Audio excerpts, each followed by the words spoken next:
Morning everyone. তো আজকে হচ্ছে তোমার সোমবার। তো আমি এসেছি লাদাখ থেকে 3-4 দিন হয়ে গেছে। তো আজকে থেকে হানির স্কুল আবার স্টার্ট হয়ে গেছে। আবার যেইকে সেই সব রুটিন, যেইকে সেই সব আবার চলবে। এখন কোথাও মানে এখন তো আর কোনো ছুটি টুটি নেই, সেই পুজোর সময়ই ছুটি পড়বে। তো আবার যেইকে সেই আমরা ঘুরে মানে আমরা যে ঘুরতে গেছিলাম এত ভালো লেগেছে, ঘুরে খুব মজা হয়েছে, খুব এনজয় করেছি। তো ঘুরে টুরে তো চলে এসেছি, আবার যেইকে সেই রুটিনেই আবার ফিরতে হবে আমাদের। তো বাইরের ওয়েদারটা তোমাদেরকে একটু দেখিয়ে দিই। বাইরের ওয়েদার একদমই বাজে, পুরো অন্ধকার করে এসছে, আর বৃষ্টি পড়ছে আবার কমছে, বৃষ্টি পড়ছে আবার কমছে, এরকম ওয়েদার। এই দেখো পুরো মেঘ করে। আর বৃষ্টির দিনে খিচুড়ি বানাবো না সেটা কি হয় বলো? এই যে বানিয়ে নিয়েছি খিচুড়ি, হানি গেছে স্কুলে। তো এই যে খিচুড়ি বানিয়েছি, অনেকক্ষণ আগে বানিয়েছি বলে একটু জমে গেছে। তো এটাকে একটু আবার জল দিয়ে গরম করতে হবে।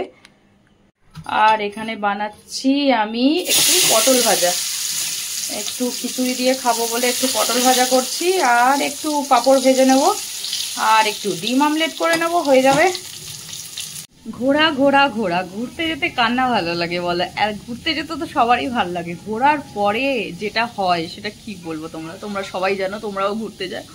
ঘুরে আসার পরে চারটে লাগেজ, তার মধ্যে শীতের জামা কাপড়, সেগুলো সবগুলোকে ধোয়া, মানে বিশ্বাস করো আবার ভালো করে প্যাকিং করে আবার সেগুলোকে তুলে রাখা, মানে আর পাগল পাগল অবস্থা লাগছিল।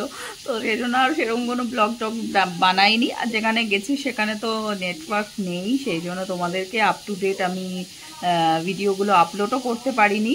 তো এখানে এসেই সব ভিডিওগুলো আপলোড করছি। তো এই হচ্ছে ব্যাপার। তো চলো, ঘুরে এসে তো খুব মজা হলো, সব কিছুই হলো। খুব ভালো জায়গা ছিল, দারুণ দারুণ জায়গা ছিল। তোমাদের কি বলবো, মানে তোমাদেরকে ভিডিওগুলো শেয়ার করছি আর আমি আবার যেন সেই সিনগুলো আবার দেখছি, এত ভালো লাগছে। তো মনে হচ্ছে যেন সত্যি আবার কবে যাব জানি না, আবার কবে মানে যেতে পারবো কি না। আবার পরে যখন কোনো দিনও ভাগ্যে থাকলে তাহলে আবার যাব। কিন্তু এত ভালো আর এত ওয়েদার, এত ঠান্ডা ছিল, কি বলবো তোমাদের। খুব মজা হয়েছে, খুব এনজয় করেছি। তো যাই হোক, ঘোরা টোরা হলো। এবার রোজকার জীবনে আবার সেই ফিরে আসা, আবার সেই রুটিন, আবার রান্না করা, আবার বাচ্চা। আর ঈশান নেক্সট ইয়ারে বোর্ড এক্সাম দেবে, তো সেই জন্য সেইভাবে আর কোথাও যেতে পারবো কি না পারবো সেটাও একটা ব্যাপার। তো সেই জন্য গরমের ছুটিটাই একটু ছুটি থাকে স্কুল, তো সেই জন্যই গেছিলাম ঘুরতে। তো এরপরে আর কোথাও যেতে পারবো কিনা এখন তো আর বলতে পারছি না।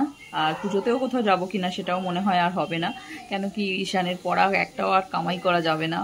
তো এমনিতেই ছুটির সময় অনেকগুলো কামাই হয়ে গেছে ওর। তো এই হচ্ছে ব্যাপার। দেখো আমি কি করছি এখন, হানির প্রজেক্ট আমাকে করতে হচ্ছে, ও তো গেছে স্কুলে। তো এখন বসে বসে আমি করি। এই যে বোতল কেটে একটা পেন স্ট্যান্ড বানাতে বলেছে, সেটা আমি করছি। কি অবস্থা দেখো, চারিদিকে কালার নিয়ে এখন আমি বসেছি এইসব করতে। মোটামুটি যা পারছি করে দিই, হচ্ছে না ভালো, ঠিক মোটামুটি হচ্ছে, যা হচ্ছে তাই করে দিই, তাই না বলো? তো এখন বাজে 3টে, হানি এসে গেছে স্কুল থেকে। এই যে ওকে ডিম ভাজা আর খিচুড়ি দিয়ে দিয়েছি, আমিও ডিম অমলেট, পটল ভাজা, আর এখানে একটু কাঁকরোল ভাজা নিয়েছি। আসো তাড়াতাড়ি খেয়ে নাও, চলো তাড়াতাড়ি খেয়ে নিই, আবার তোমাদের সাথে দেখা হচ্ছে আবার একটা ছোট্ট মিনি ব্লগে।